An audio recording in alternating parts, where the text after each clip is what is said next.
The Lord is near to those who call on Him. He is not far as we have made Him. He is not a stranger to all our sufferings.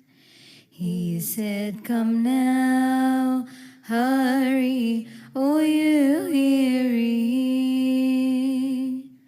to give them rest from burdens too heavy,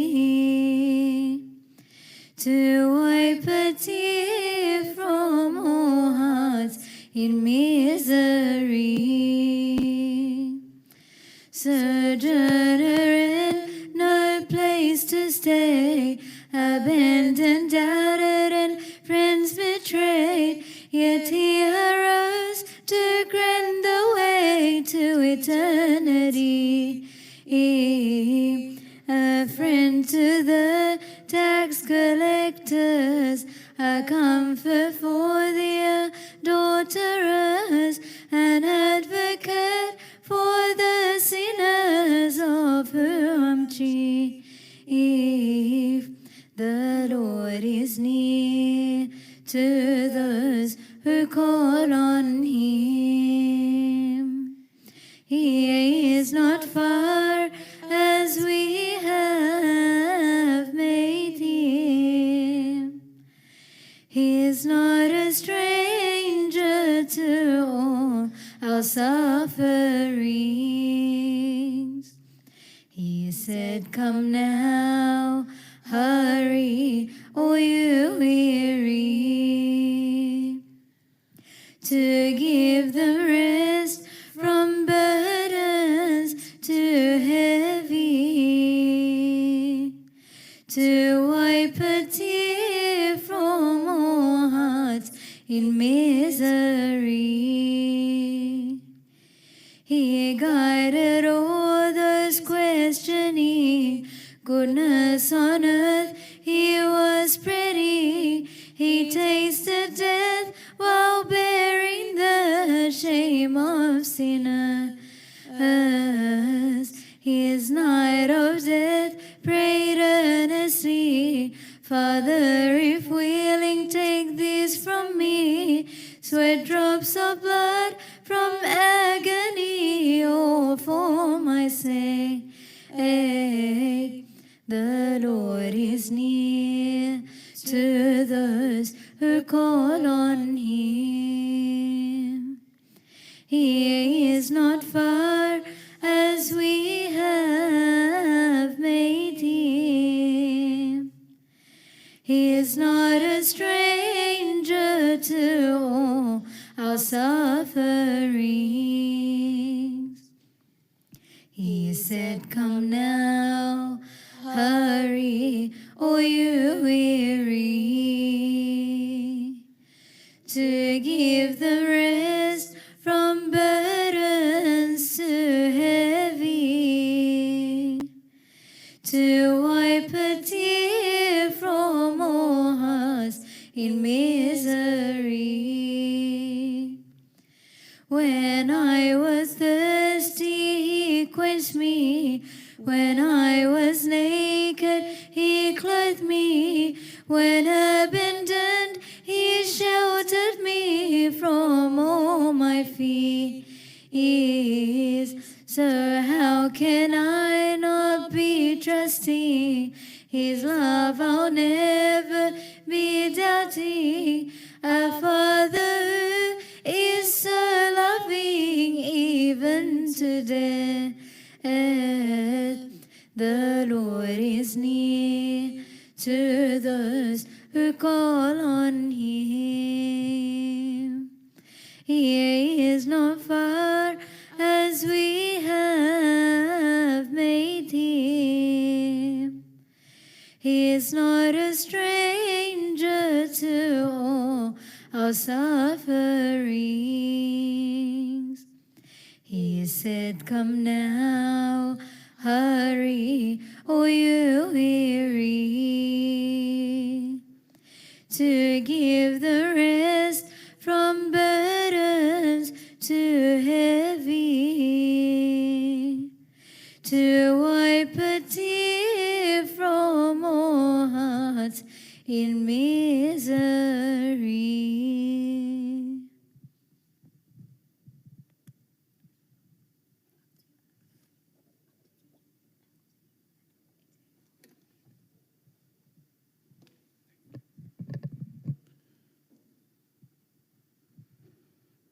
In the name of the Father, Son, the Holy Spirit, one God, Amen.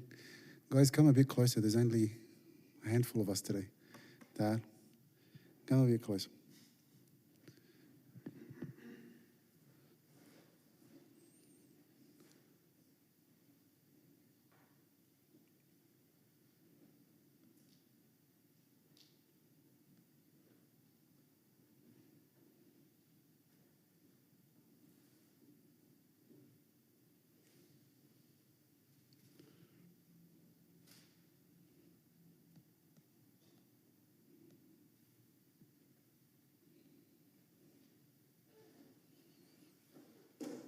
Okay, so while this is loading, I wanted to wish you a happy 1st of November. Can you already believe it? Where is the year gone? I personally don't know.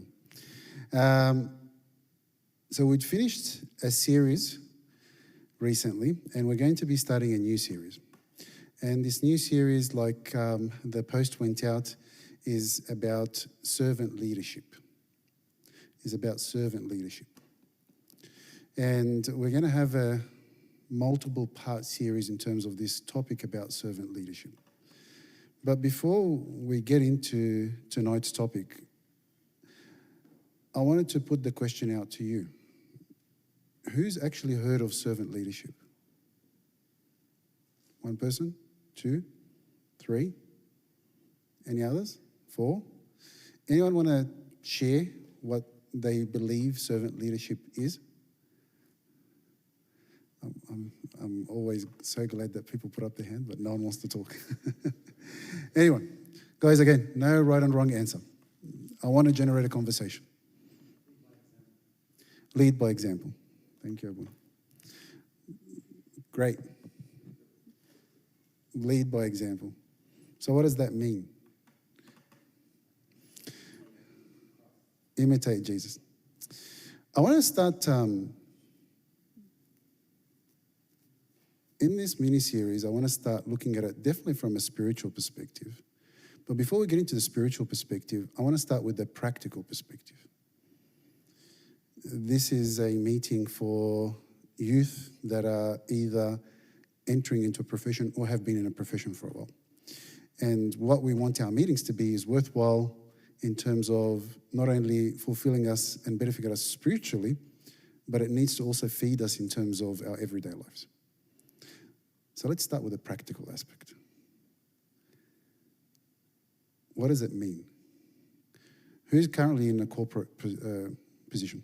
Who's working in a corporate structure? Most of us? Yes? Who's kind of self-employed right now? Self-employed? Who's not working as yet, just studying? Okay. All right. From a corporate perspective, if we kind of go back a little bit in time, leadership was a topic that was always understood to be about command and control. Especially back in the Industrial Revolution, when you had a leader that was responsible for an industry that was looking at a factory production line, their role was how many boxes were being shipped into the containers to go onto the trucks to go onto the ships. And they had to make sure that it was working like clockwork. The people and the machinery. And that's where the concept of leadership really started to evolve in terms of organizational structures. What type of leadership do you think that was? The command and control leadership. A dictatorship. Sort of, okay. What else? Poor management. Pure management. Pure management. So if we look at the people that we're managing, if they had that mindset, what was the experience of the people that were working for them?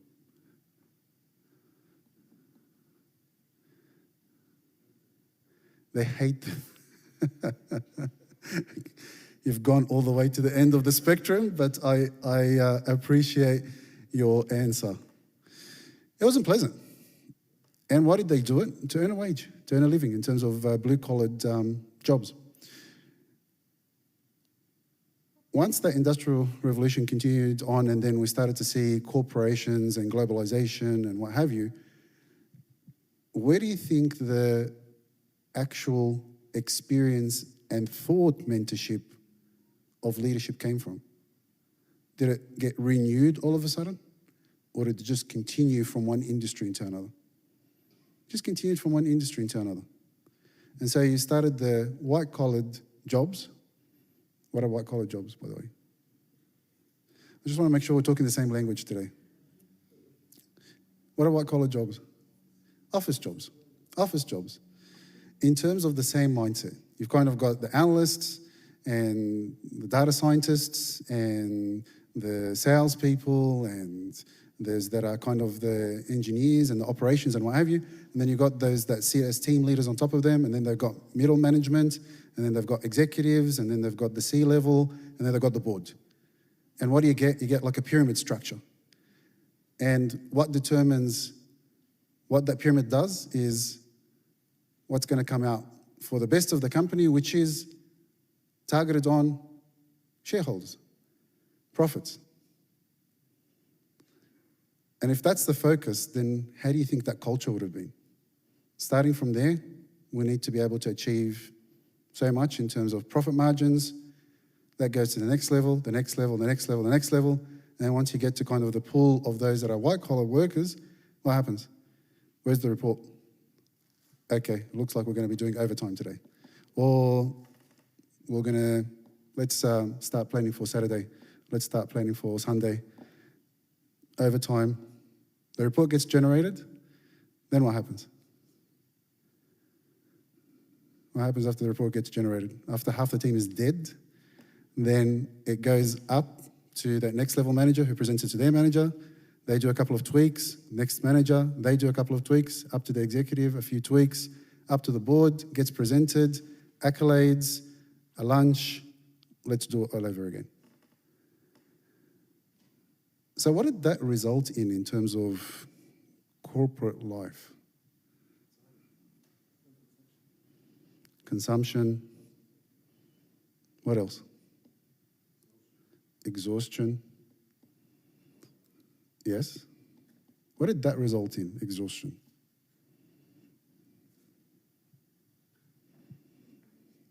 Disengagement.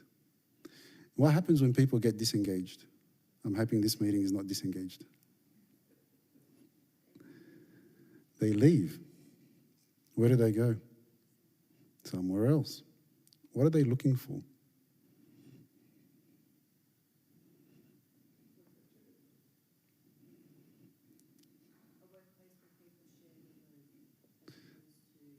A work. Hmm? Yep. You're giving a good answer. People on the live stream. Oh, no, it's okay. I don't even remember what I said, but okay.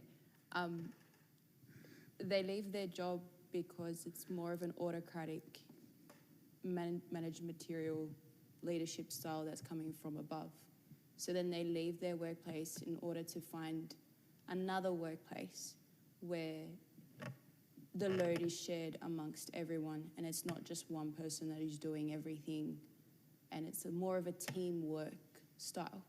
And that comes with sort of what you're going to talk about tonight, which is servant leadership. Because with servant leadership, you need to have, it's the load that is shared with everyone.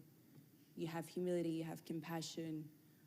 The reason why I know all of this is because I did an essay on this just recently for uni, for my master's. Okay. And that's the end of our talk tonight. Thank you so much. So teamwork is the basis of all of this. You need to feel like that in your workplace you're working under a leadership where the load is shared amongst everyone. And this is coming because I'm a teacher at a school. So the senior leadership team needs to have, first of all, you need to have a good leader at the top. So the principal needs to, be wanting to have the staff that is working underneath him, teamwork. There needs to be that sense of team efficacy, collective efficacy, in order for everyone to do their bit and to share the load. I love your answer. Very articulated. So, coming to that, there was a bit of a journey before we even got there. Let's go through that journey just kind of for context, because it's going to help us understand this concept a little bit more. The journey was that, again, as we went into then the corporate world, as we see it today, the mindset of the worker that was back in the industrial age continued also into that corporate world, and the industrialization of that and the globalization of that. In that, people still believed in a job for life. So it was still enabling that bad, or let's not call it bad, that dictatorship type of leadership. Because people would put up because that's what they saw their father do, and their grandfather, in terms of they had a job for life. And people did. They did have jobs for life. But as we kind of started to go through generation to generation to generation, what are we seeing in terms of the generations that have come through in the last, let's say 5 years? Let's not go more than that, maybe even 10. What happens with the current generation in terms of this concept of a job for life? Does it exist? It doesn't exist. You'd be lucky if it'd be a job for 12 months. The focus has shifted from this concept of, I need this job for me to live, to this job needs me to be able to generate an outcome. What a shift. But this is in the kind of the last, from kind of generation X onwards. If we look at this concept of servant leadership, this was actually put together by Robert Greenleaf back in 1978.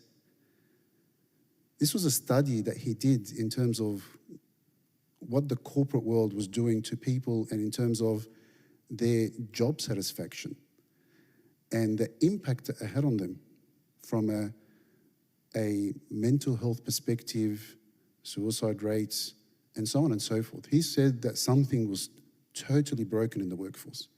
And he came up with this concept of servant leadership, where he distinguished between the autocratic leadership, where, if you're a leader, then you have to be Superman, you have to be the one that's presenting, you have to be the one that's taking all the credit, even if you haven't done the work. Just change the name on the slide at the front. And be able to get the accolade for it.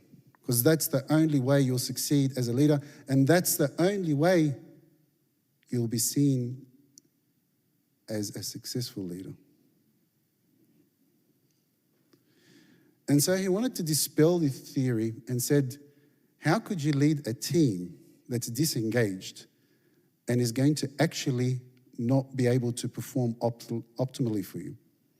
And so he came up with this concept about being a servant first, where he was advocating that the leader should be the example of how we should work and offer themselves up for their team in the function or the focus of enabling them, actually giving them the power and the autonomy and the responsibility, as well as the trust to do the job.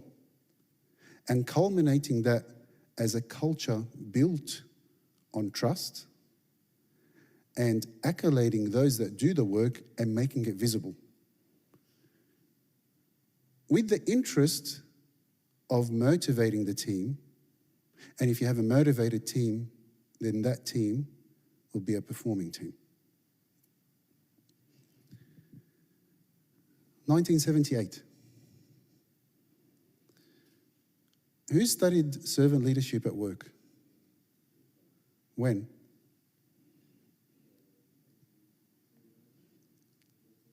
'79? That's very early, actually. Who saw it being applied at work? When? New job you're at. Anyone else? Late 90s, early 2000s. Anyone else?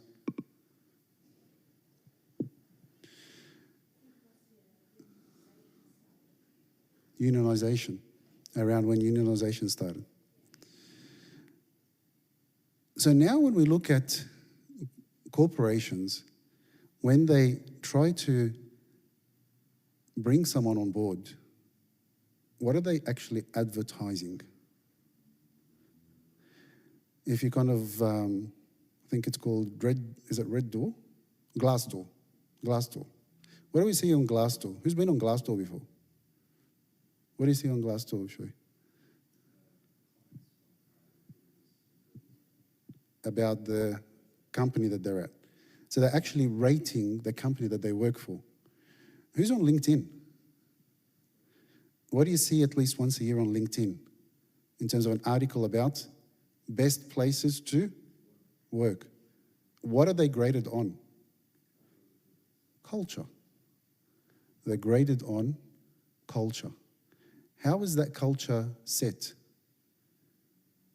Who's driving that culture? And how is that culture determined? Based on putting the people first. Based on putting the people first. So the Googles, the Atlassians, who else? Who are some of the other big ones that are really good at this? Apple's, Amazon, Virgin. I've heard that some of the payments ones are pretty good as well, like PayPal, where they actually construct an environment so conducive for people that they want to always be there.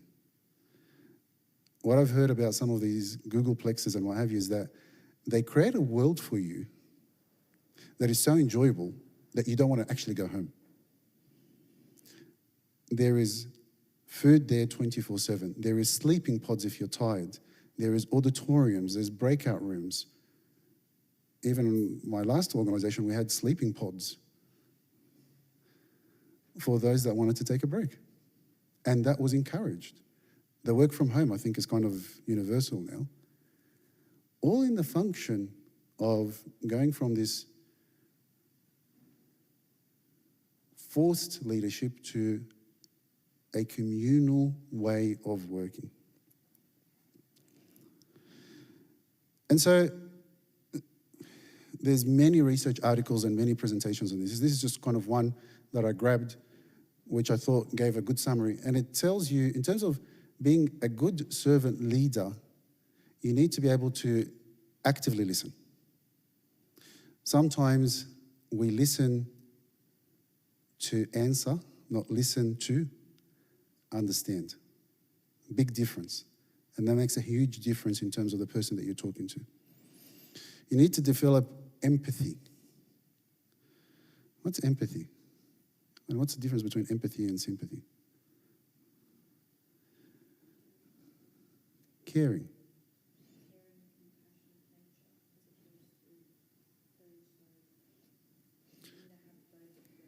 Yep.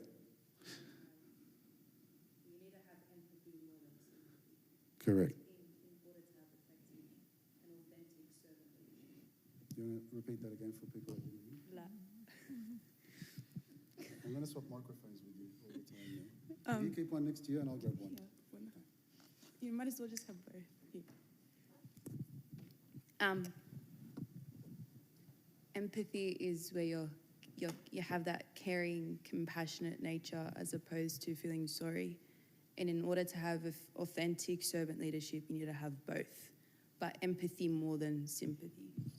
You want to be able to empathize with the situation, but not be caught up in the situation through your own feelings and be caught in the whirlwind and not be able to see clearly. That's the kind of difference. And then focusing on the development of others, which is critical. If you are a servant leader, you're focusing on developing your team, developing their skills, developing their abilities, making sure that whatever blockers they have in their way are removed such that they can be as effective as possible. Emotional intelligence. Great topic. What is it?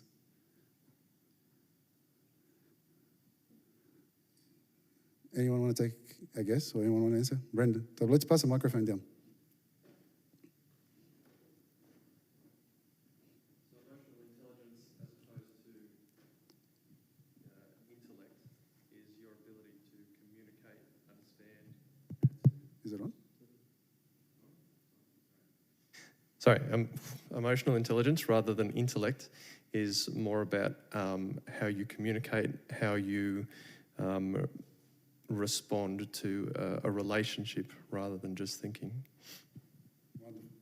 So it's being able to reach out to that person on a level that you can associate to them with and communicate effectively to get an outcome. And this is important because too often we've seen those that have been put into leadership positions are those that have a high IQ, not a high EQ. So they are extremely smart, but they don't necessarily know how to deal with people. And as a leader, which is more important?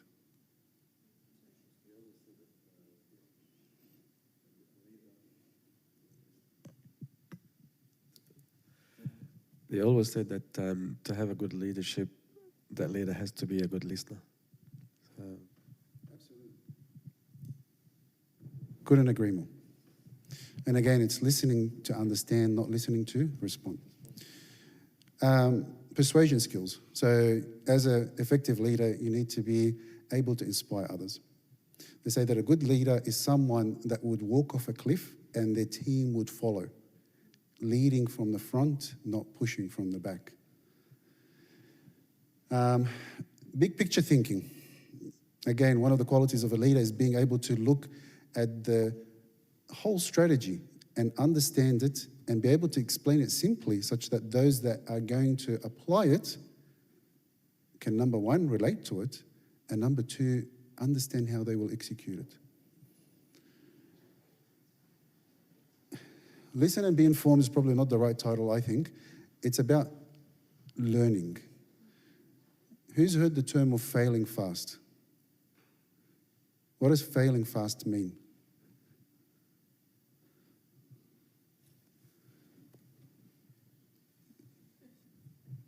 We're all sharing today. There's one behind you.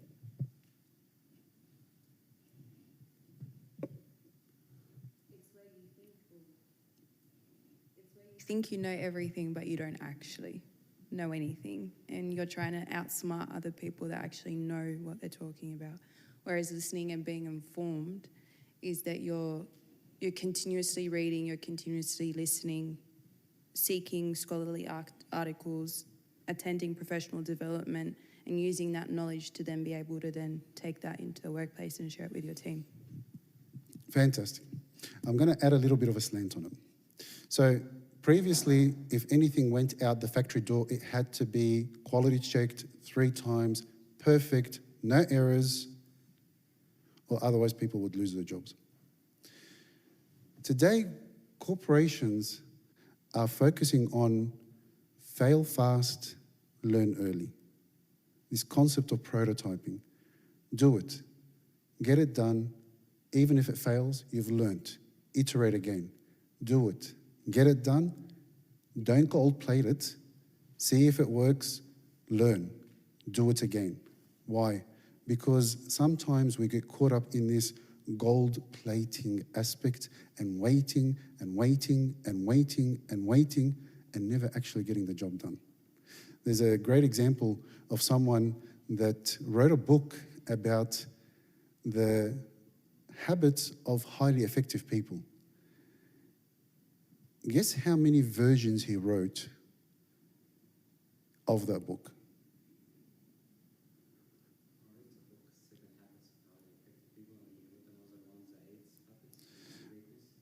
Not that author, another one. Guess how many versions he wrote?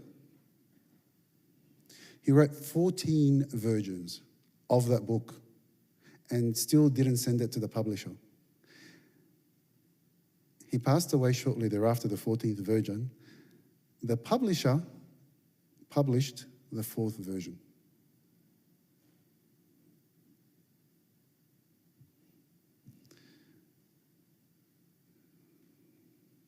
What a waste of effort and time.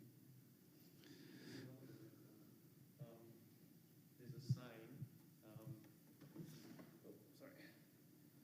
just directly on that topic, there's a saying that says, a good plan today is better than a brilliant plan tomorrow. I think that was Eisenhower. Absolutely.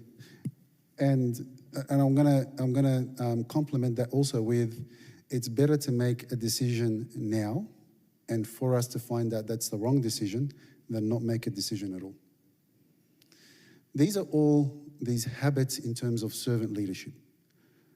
And then you'll find a lot of the companies, corporations now, especially, they're going out and doing Oz Harvest and, feeding homeless and participating in collections in Christmas and Easter and what have you, to be part of the community, because essentially that's the focus that they're applying in terms of, again, servant leadership. This company here is here to serve the community. It's not about the profits. It's here to serve its people, make it an enjoyable experience for them, help them grow and develop, not about the profits.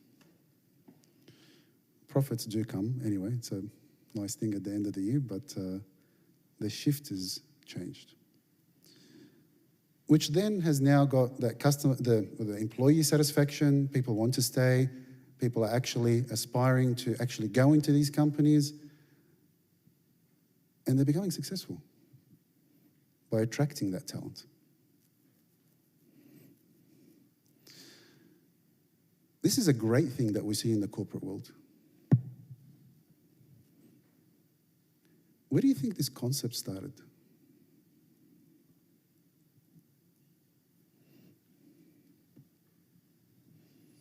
Where did this concept of servant leadership actually start? It's not 1987.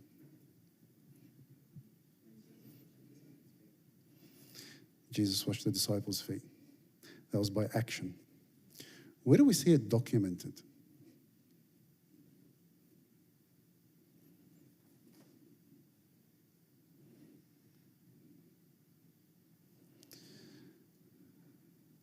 I'm going to use a different reading. St. Paul, the apostle,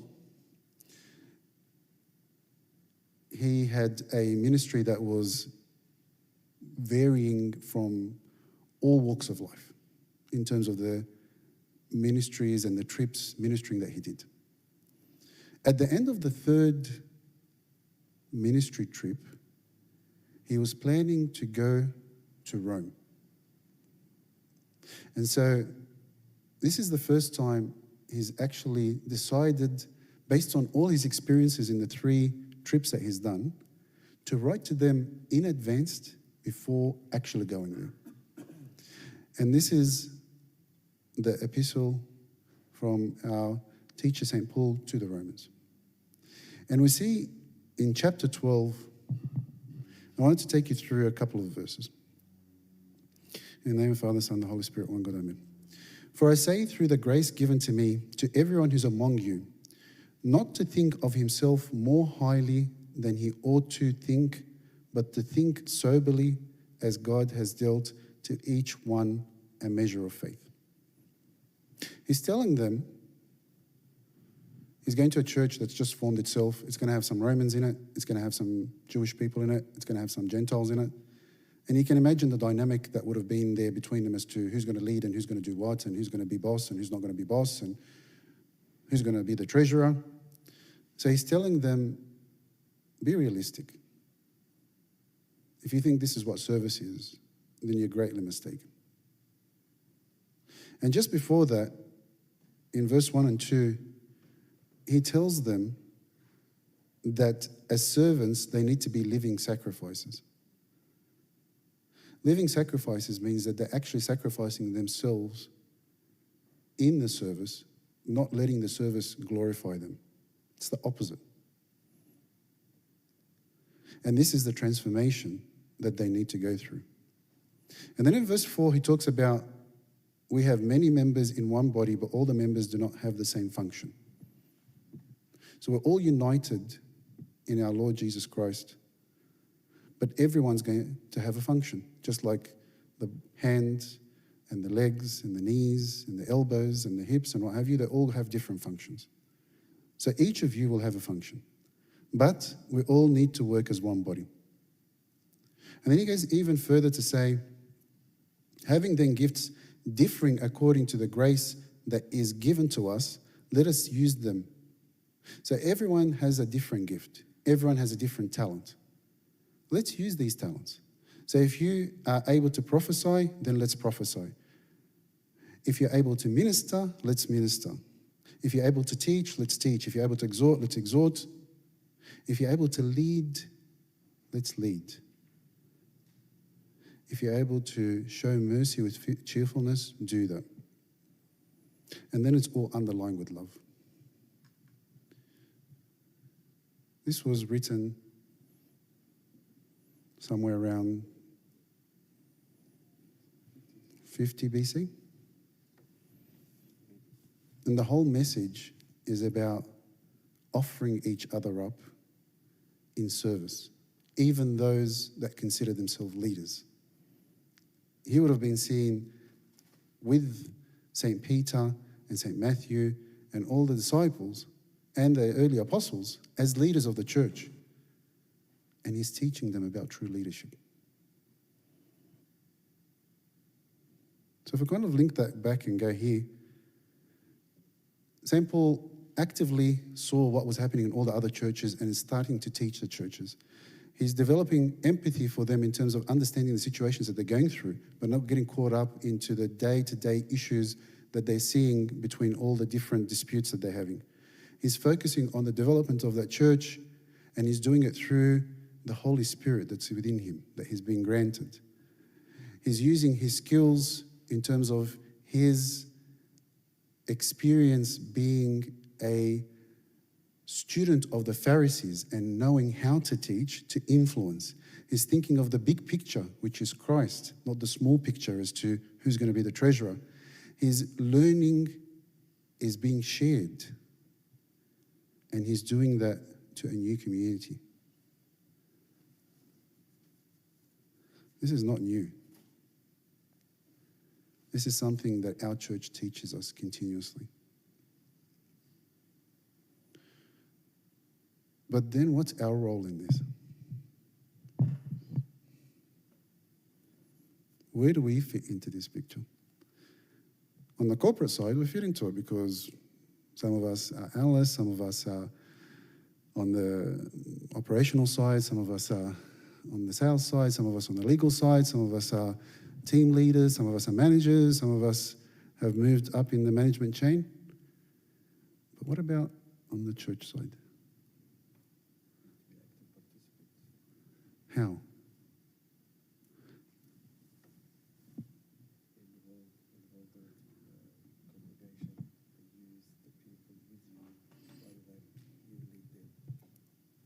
Please use the microphone. I want them to hear you. Guys, come closer. It's You're so far at the back. I can hardly see you. using the participants with you that listens to you rather than leading them. Wonderful. So let me ask a different question. When we say service in church, what's the first thing that comes to mind when we say service? First thing, Sunday school. Wonderful. We love Sunday school. Every time we say service, we automatically think Sunday school. And that's wonderful. But is it the only service? We've got a beautiful host and multitude of services, deaconship services, kitchen services, youth services, multicultural services, ministry services, feeding the poor, homeless service. But I feel we're missing one. That's going to set the theme for this month. What are we missing? I'm going to place visitations under Sunday school and spiritual services.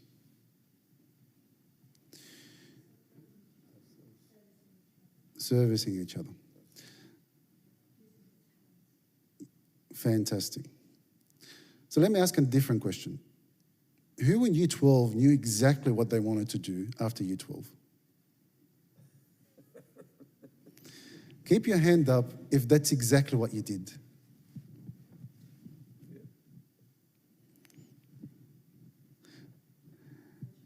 Unfortunately.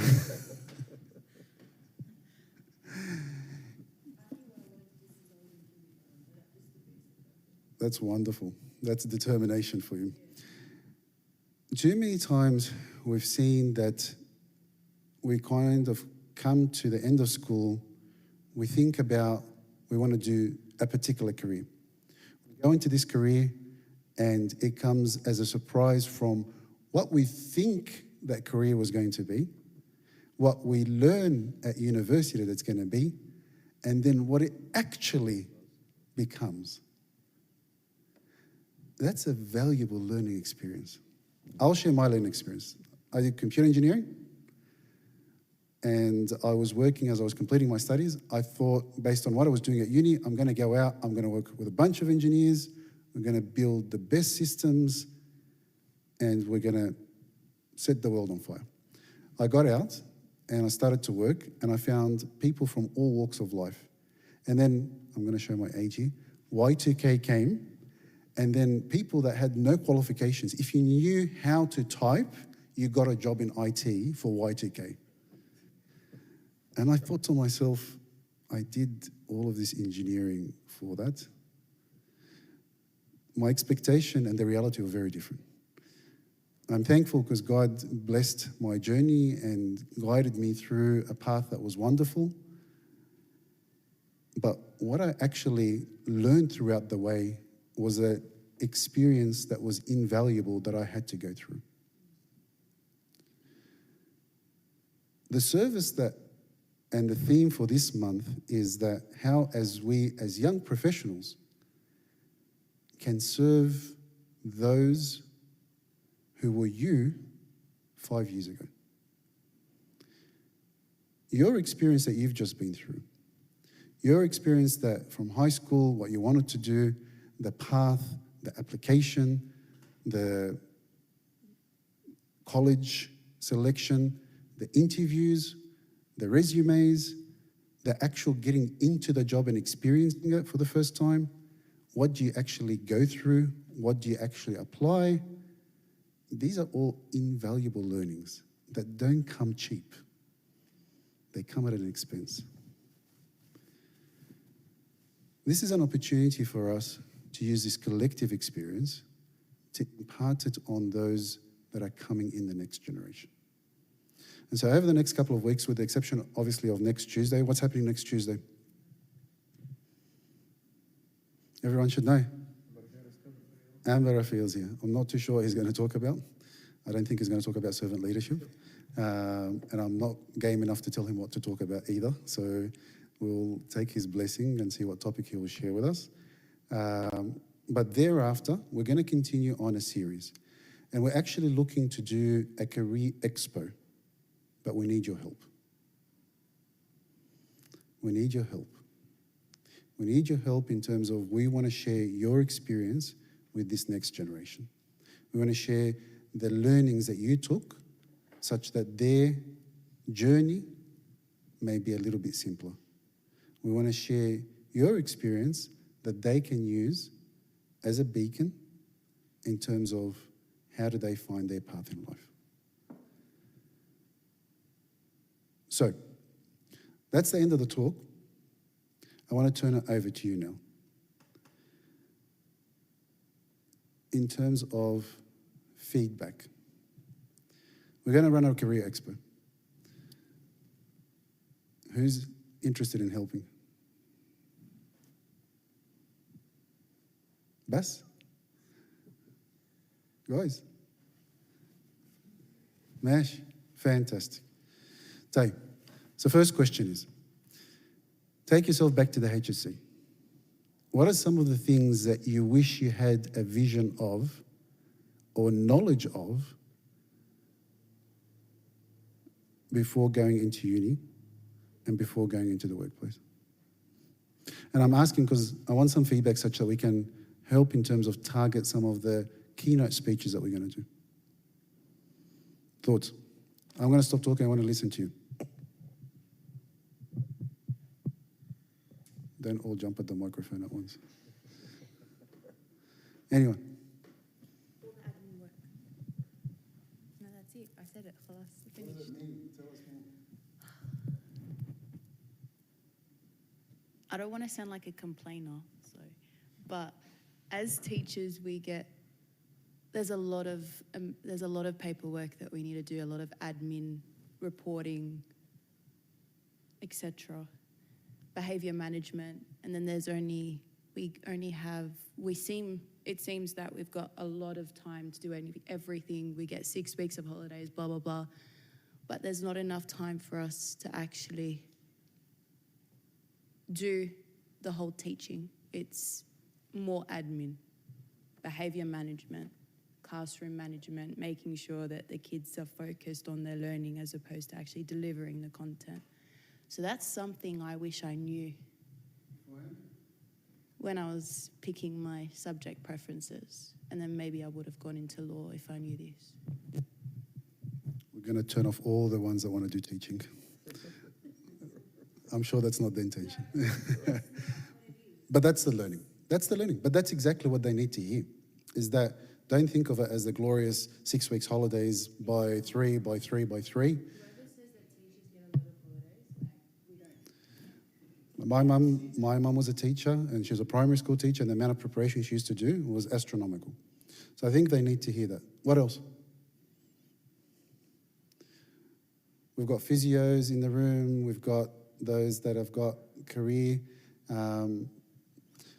coaching under their belts. We've got people that were in logistics. Come on, guys. I'm not sure what you do as a profession, or if you can share some learning. What would you give yourself as advice back in year 12?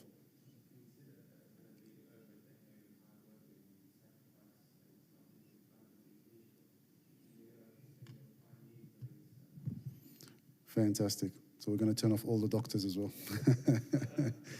But it's the truth. I kid around it, but it's the truth. Because people go and seek that career path without understanding the sacrifice that's required. And there is a lot of sacrifice required. What else? At the back.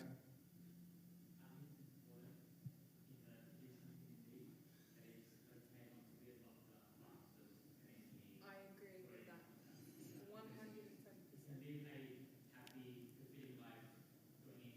110%. So not a doctor, not a pharmacist, but a dentist?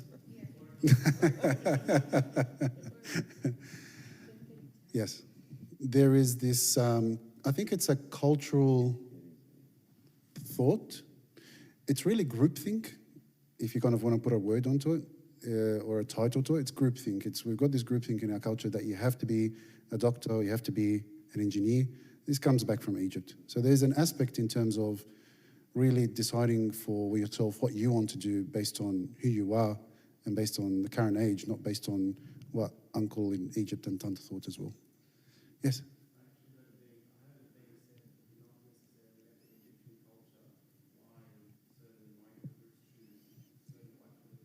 Yes?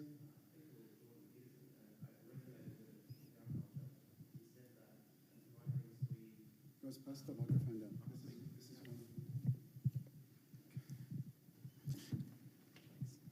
I'm so sorry, I don't know your name. There was a Peter. Peter. Please, Peter, share. The observation was that migrant groups, when they come to a new country, they lack a couple of vital things that are necessary, which is security and respect, or status, security and status. And some career paths are seen as the express route to achieve status and security.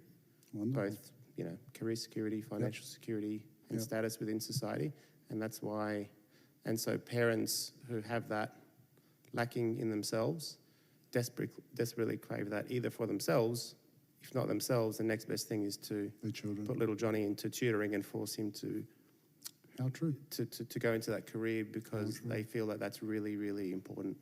And I think that's important to understand where it comes from. If that resonates with our community, I think it does though. I've actually seen a few studies on that in terms of what it does to the self-esteem of that person, even if they get into that career, how successful they become in that career thereafter, when all that pressure disappears, and then they're left kind of looking around themselves that mum is not hovering, dad's not hovering anymore, and now I'm actually doing this, and I don't like it. It's a great point. Brendan, you had your hand up. Yeah, just a quick thing. One thing I have learned is that what you study at university does not dictate what the rest of your life has to be. You can change, you can grow, you can develop new skills and completely change the direction you're going in depending on what you feel like. Wonderful. Mary, you wanted to add something as well? You had your hand up. I just wanted to say, I don't know what age group you were thinking about. This is coming from a teacher perspective, but I'm not sure what year group you were thinking, age group, specifically for the Careers Expo. Yeah. But coming from a teacher's perspective, maybe doing it for Year 10 students, those that are starting to think about what subjects they want to do in Year 11, Year 12. Because, mama or baba fil bayt want them to do physics, chemistry, biology, maths, whatever, as opposed to actually listening to them and what they wanted to do. Yep. Because coming from experience, I was forced to do chemistry, maths, as opposed to actually doing the subjects that I wanted to do. Yep. And therefore, when I was in Year 11 and Year 12, I hated my life. Yeah. So Yeah. that's something Yep. that you could do. What do you mean you want to do music? Or what I do you mean you didn't- want to do art? That's what I had. It was choosing for me. My passion was always humanities. Yes. English, religion, society and culture, history. Yep. That's my passion. So for me to say to mum and dad, I want to do that, was like, you're crazy. So maybe also getting them to also choose what they want to do, because at the end of the day, it's their life. It's whatever they want to do at the end. The subjects that they choose doesn't only dictate what they can do when they're at uni. There's so many different pathways you can get to do what you want to do. Some people that I know that are successful in their careers, they didn't jump straight from uni or from school to uni, finishing Year 12 and then going to uni. They took a gap year. So, and then they went to uni. Some of them didn't like what they did, so they were trying to find themselves because, again, the pressure from home was you needed to do this. So similar to what Pudge was saying and what Peter was saying as well, is that you need to listen to what your child wants to do as opposed to dictating what they should do and then make them regret the decisions that they make later. So I think there's definitely, we want to do one that's targeted at Youth for Christ, which is, we'll have the 10, 11 that's going to 12 now, because Year 11 is officially now started their HSC. But I think I want to do one at the young professionals level, because we've kind of now spoken about the stage going from high school into uni, but there's also then the stage going from uni into the workforce and going through your first or second or third career opportunity. and what that experience has been like. Who's good at networking? Who's good at public speaking? Who's great at career planning? Who's great at coaching and mentoring? Who's great at leadership qualities and skills? These are all aspects that we're all applying in our everyday roles, whether it be in a corporate structure or in the medical profession, or in whatever profession that you're in. So these are experiences that we also want to impart on those that are coming out from uni into the workforce or are new in the workforce and finding their feet, finding their way, finding their path. So what other feedback would you guys give us in terms of focus areas that you wish you knew as you went from uni into work and maybe the first 5 years of work?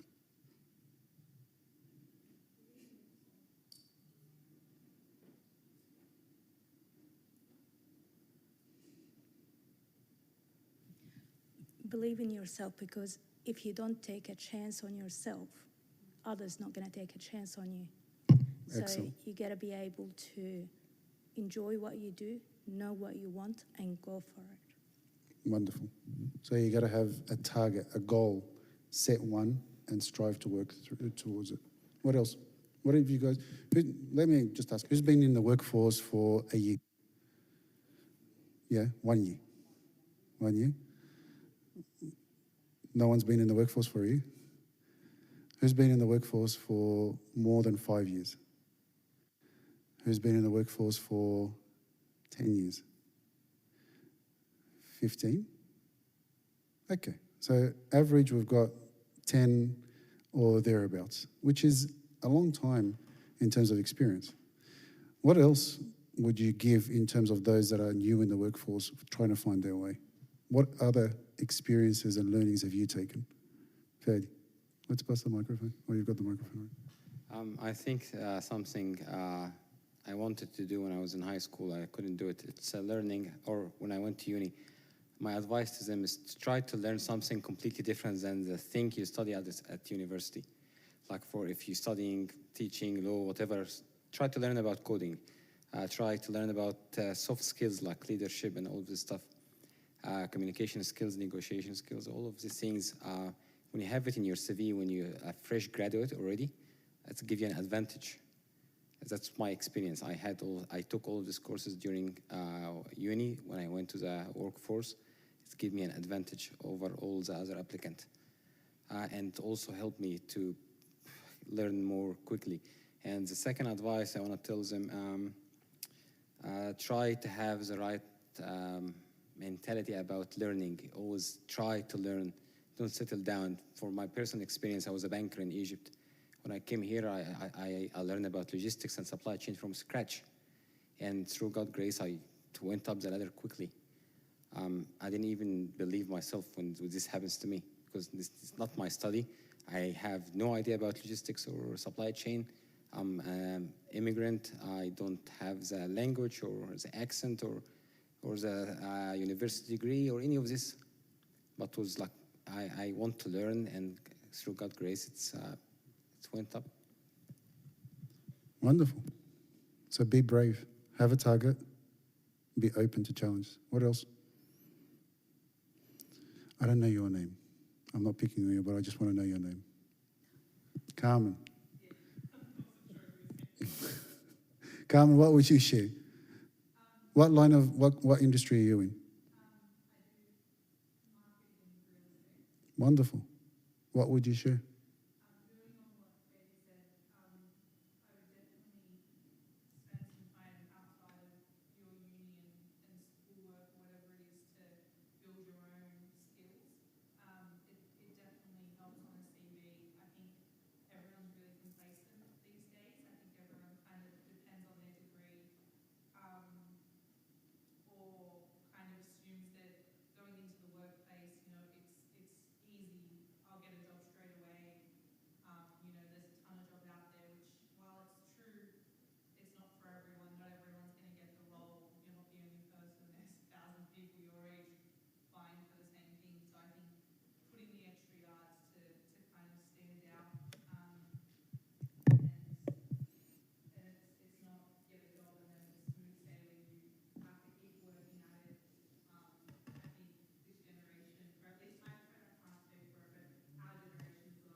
Perfect. Distinguishing yourself and applying yourself. So I think kind of that's looking at it from a career aspirations, from going from school into uni, realizing what uni is all about, from uni into the workforce, your first 5-10 year experience. What advice would you give to them in terms of the workplace as a Christian? And not just a Christian, but as a Coptic Orthodox Christian.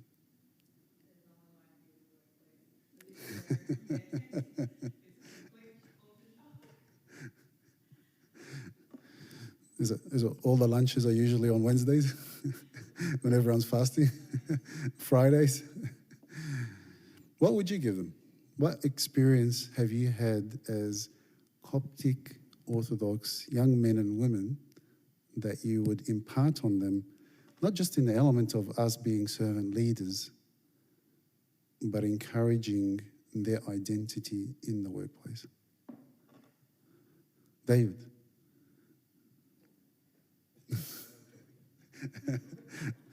Nice and easy, that one. Fed. Come. Okay. Come and I'm just happy that you're participating. You're just sitting at the back. Tell me, please.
Wonderful.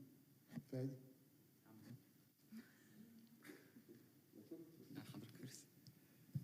I'm just going to share something with them.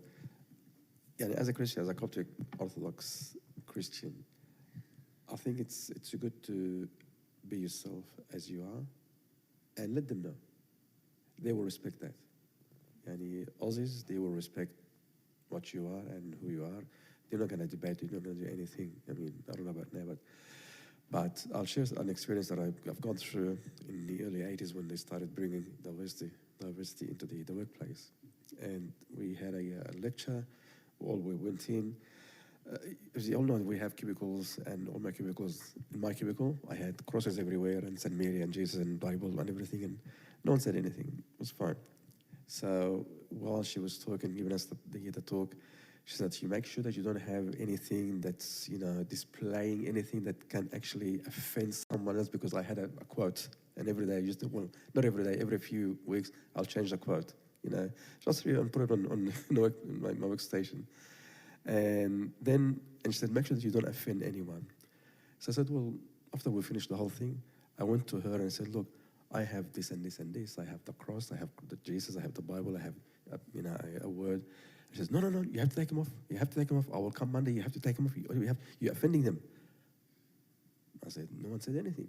So anyway, cut the story short. So she came on Monday, and then we usually get there very early in the morning. And I usually read the Bible in the morning before I start. So I sit down with all my colleagues around me, and I read the Bible, and then we start working. Then she arrived, and then she said, no, you have to take them off, take this word, take the cross off. What? I said, why? You said, you're offending them. I said, why don't you go and ask them? And she actually did. And my director was just sitting across the room from me, and she said, well, he's not doing anything. Why? He's not offending us. Are you offending me? Are you offended? And she said, he's not offending anyone. We like it. Just leave him alone. Just don't. So it actually worked the opposite way to them. So what I'm saying is that keep it as yourself, as a Christian, and identify yourself as a Christian to them, and they will respect that. They will respect that, regardless of what's happening today, but they will respect that. But don't lose what you are. Don't lose what you are. Wonderful. Beautiful. Fadi, Mary, you had your hand up as well. Yes, you did. I saw it out of the corner of my eye. Brendan, someone on this side had their hand up. No? Yeah.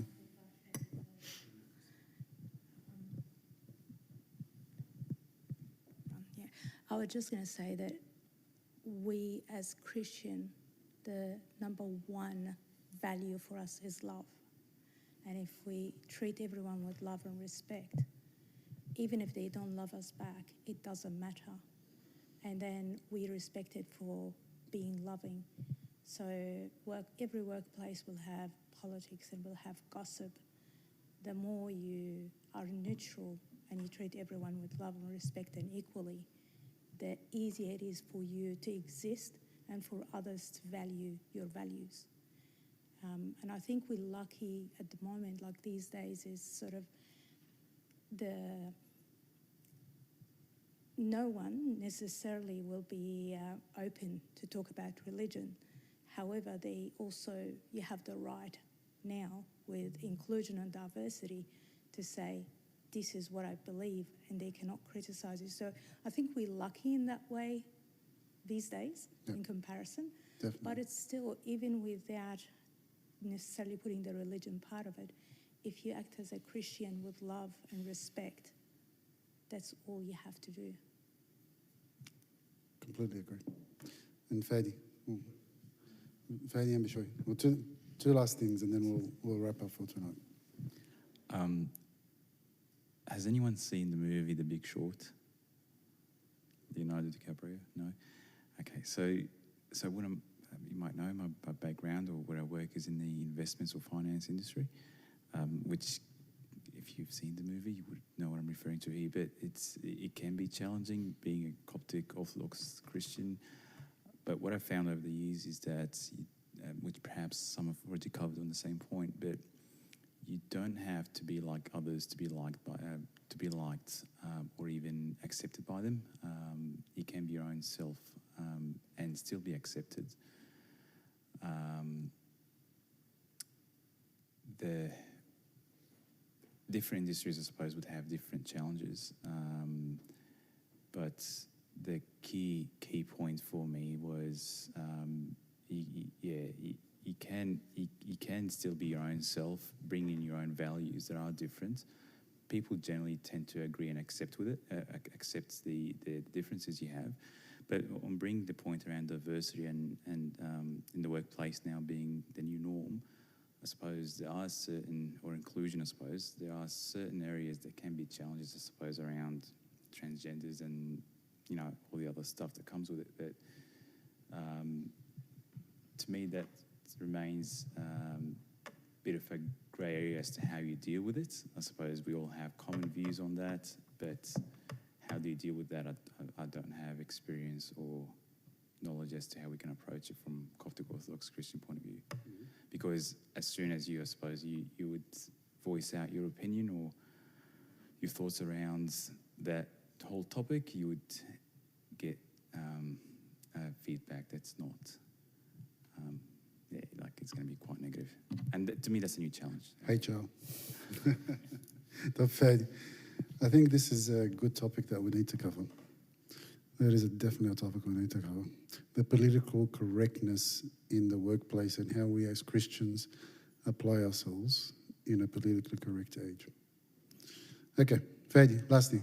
Like Kamel Bishoy said, try be yourself. For me personally, try to not blend in. And I'll give you a quick example.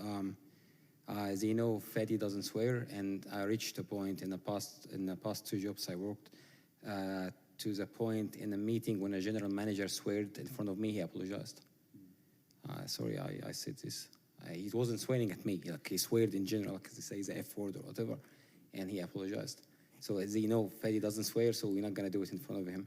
So it's a good limit. Interesting, isn't it? Yeah, and the same thing about drinking. Whenever you go outing or whatever, You know, I don't drink, so don't offer to him. If you want to come to socialize, tell him. If not, it's fine. He doesn't have to come. Yes. So don't try to blend in. The pressure of it. I think that's a great story as well in terms of that respect. When someone sees you respecting yourself, then they have to continue to carry that respect. Otherwise, they feel that they're in the wrong, as you saw with that general manager. So, here's the call to action. Servant leadership. You're all young professionals, or most of you are currently working right now.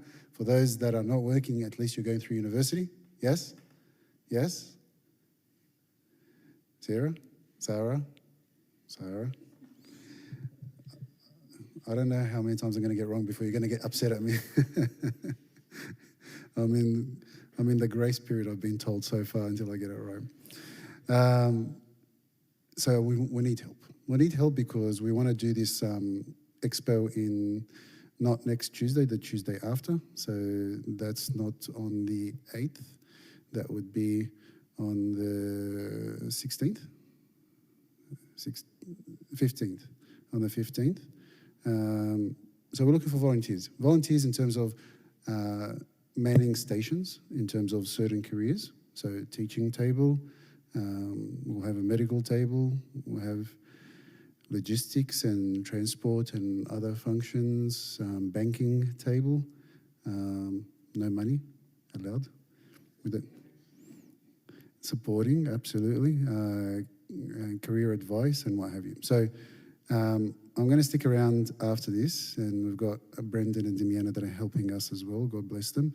If you're interested in manning a table and helping, please come and see us, because we'd love to get as much help as we can. And this is now our role in terms of serving the next generation through the leadership that we've seen and we've been blessed with in the workforce through God's grace. And glory be to God forevermore. Amen. Is it another hymn now? We're praying? Okay, let's stand up for prayer. Or is there something else? Mary? No? Stand up for prayer. So can we say a hymn and then we can pray while we're standing up?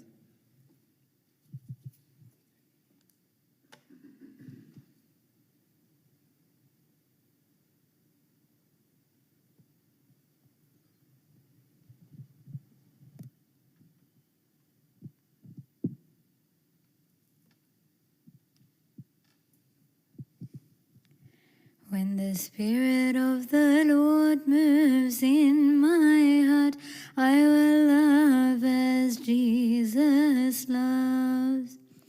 When the Spirit of the Lord moves in my heart, I will love as Jesus loves. I will love, I will love, I will love as Jesus loves. I will love, I will love, I will love as Jesus loves. In the name of the Father, Son, the Holy Spirit, one God. Amen. Our Lord, God and Savior, Jesus Christ, treasure of mercy and spring of salvation, we stand before you today, our Lord, in your holy church, thanking you, our Lord, for all the opportunities that you've afforded us. The opportunities that you afforded us, our Lord, to be here with you and to be part of your tree of life. And through that blessing, our Lord, the guidance that you've given to each one of us on their journey in life. Within the realms of the church, our Lord, and the services that we do. And within the realms of the community, our Lord, and the world. These parts, our Lord, are so varied and wonderful in terms of the experiences that we have exposure to as your children. Each one of them, our Lord, has its own successes, our Lord, and its own joys in achieving and being able to be successful. And that success, our Lord, comes through your grace And you grant us that grace, O Lord, because you loved us first. And you gave us your salvation, O Lord. And through that salvation, through your blood and your offering as a sacrifice, you've lifted up all of us, O Lord, from the shackles of sin and from the shackles of this world. We ask you, Lord, to give us this spirit of servant leadership, to share these wonderful experiences that you've allowed in each of our lives, O Lord, throughout our journeys so far with our brothers and sisters that are younger than us. Those, O Lord, that are looking for that guidance. Those, O Lord, that are looking for that direction. Those, O Lord, that are looking for that certainty and can easily be influenced, O Lord, by different ways of the world.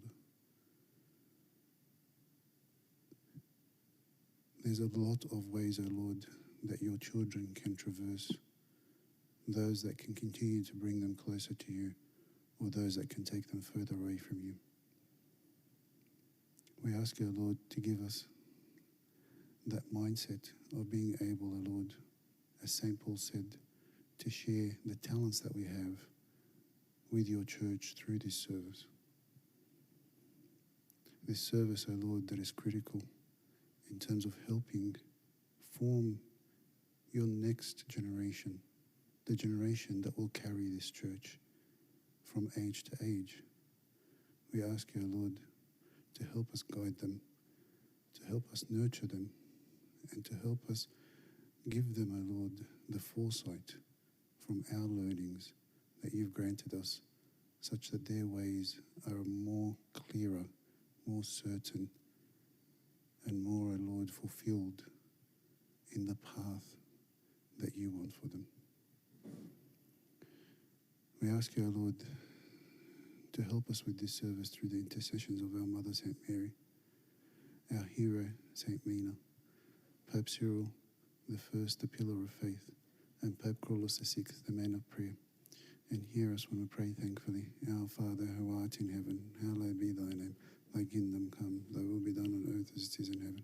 Give us this day our daily bread, and forgive us our trespasses, as we forgive those who trespass against us. Lead us not into temptation, but deliver us from evil. Through Jesus Christ our Lord, for thine is the kingdom, power, and the glory forevermore. Amen. In the name of the Father, Son, and the Holy Spirit, one God. Amen. Thank you so much, guys, for all the information, the feedback. If you're interested in helping out in a fortnight, please come to the front. What are we doing next, Mary? Food. Wednesday we have Bible study.